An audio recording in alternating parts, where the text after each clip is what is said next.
Friends and family called her Henny. Her 5 children called her Mama. Some knew her as Helen Lane. But despite changing the course of their lives, most people do not know the name of the woman whose cells changed the world. The mother of modern medicine, Henrietta Lacks, the origin source of the revolutionary HeLa cell. Her story questions the balance between clashing principles concerning objectivity and morality in the scientific world. Because while researchers were able to fulfill their responsibilities to expand scientific research, it was at the expense of Henrietta Lacks's rights to privacy and consent. She was a Black American woman born on August 1, 1920. She contracted cervical cancer in her late 20s, and her cancer cells would go on to become a marvel of medicine. When Henrietta was 29, she realized there was a problem, the feeling like there was a painful knot inside of her that wouldn't go away. The persistence of the problem led her to seek treatment at Johns Hopkins Hospital, a charity organization that treated patients for free. At the hospital, she was seen by Dr. Howard Jones of the gynecology department. When examined, a tumor was found on her cervix. It was not like an ordinary cancer. This was different. This didn't look like cancer. It was purple, and it bled very easily on touching. I'd never seen anything that looked like it. A small sample of the tumor sent to the pathology lab at Hopkins revealed Henrietta's diagnosis: stage 1 cervical cancer.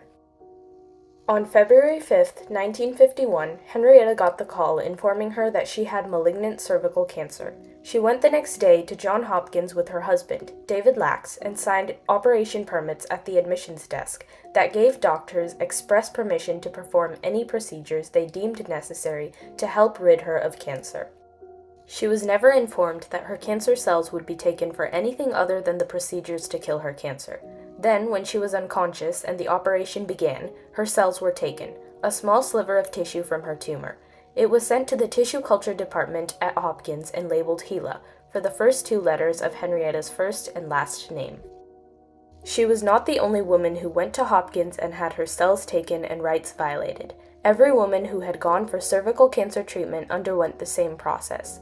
The women received treatment, but they also had their basic rights to privacy and informed consent violated, just like Henrietta. The head of the gynecology department at Hopkins, Richard Wesley Talind, wanted cervical cancer cells to study for his own personal projects, which concerned cervical cancer research.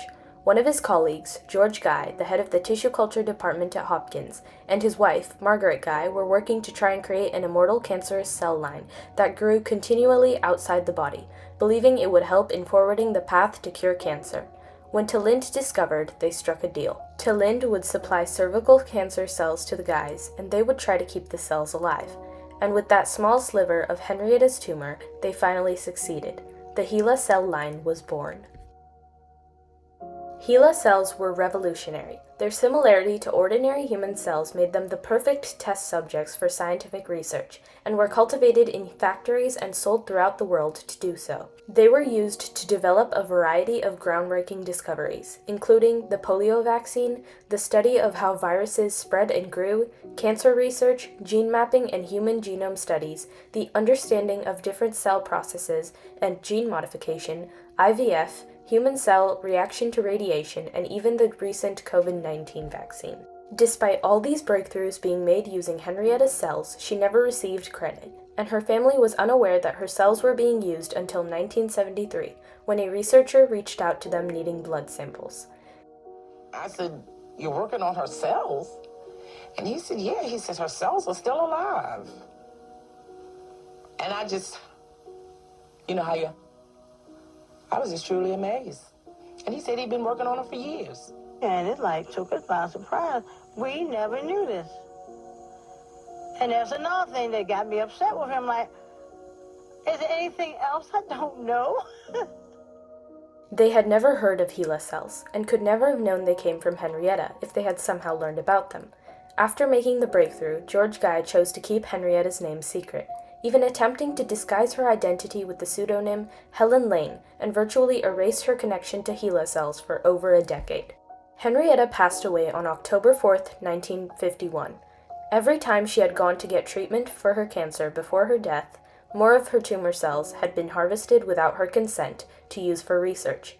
This examines the balance between the responsibility of the researchers to strive for progress, while also respecting the basic rights and privacy of Henrietta. If Henrietta's contribution to various medical advances had been recognized at first, this dilemma may not have been quite as serious. However, Talind, Guy, and many others chose to keep using their patients as research subjects without knowledge, as they did with Henrietta, and did not credit them. Like many doctors of the time, they believed that they had the right to use their patients in their research because they offered free treatment.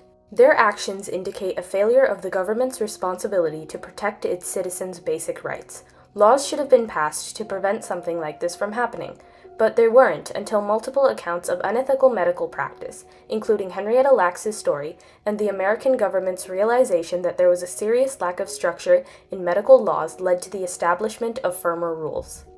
In the 1970s, the Patient's Bill of Rights was passed by the American Hospital Association, and institutional review boards, or IRBs, were created by the United States Public Health Service.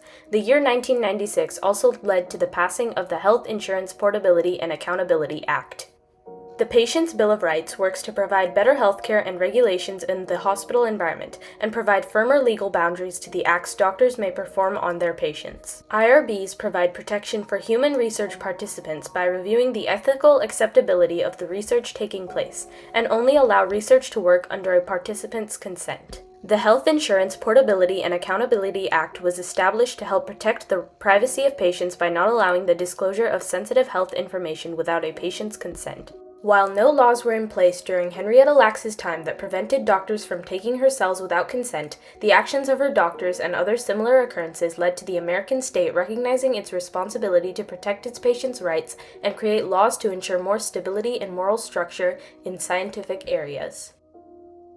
These great advancements in medical law that have taken place in part due to Henrietta Lacks's story show how far America has come in tying together ethics and law in order to protect the rights of its people. Nevertheless, many years passed before the Lacks family was able to give recognition to Henrietta's name. When they contacted lawyers, they were told that they could not be compensated for the use of her cells, since the cells had been taken during a time it was not illegal to do so. So, the family fought for recognition instead. They filed lawsuits against huge companies that profited from using HeLa cells, such as the Thermo Fisher Scientific Company, and spread her name and its significance throughout their community. Through their efforts, many victories were won. October 11th was declared as Henrietta Lacks Day in Atlanta in 1996, and memorials were made to honor her. Best of all, Henrietta's biography, The Immortal Life of Henrietta Lacks, was published in 2010 by Rebecca Skult, and even adapted into a movie.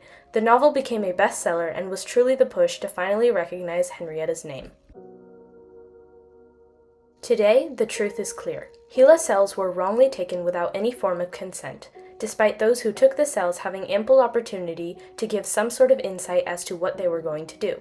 Rather than not giving Henrietta and others the full details of the treatment they were undergoing, doctors at Hopkins might have instead provided their patients with a form of consent, or some other way for them to know that their cells would be taken. However, instead of making these efforts, Talind, Dr. Guy, and his team continued to prioritize their responsibilities to progress over the rights of their patients. While these actions are now recognized as clear instances of medical malpractice, it also must be considered that HeLa cells have been incredibly beneficial to the human race.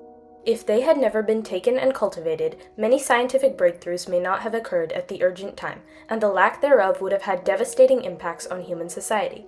Humans may never have gone to space or made advancements in cancer research and treatments if not for HeLa cells. The recent COVID-19 pandemic could have had far more damaging effects to the entire global population if not for the huge part HeLa cells played in making the vaccine.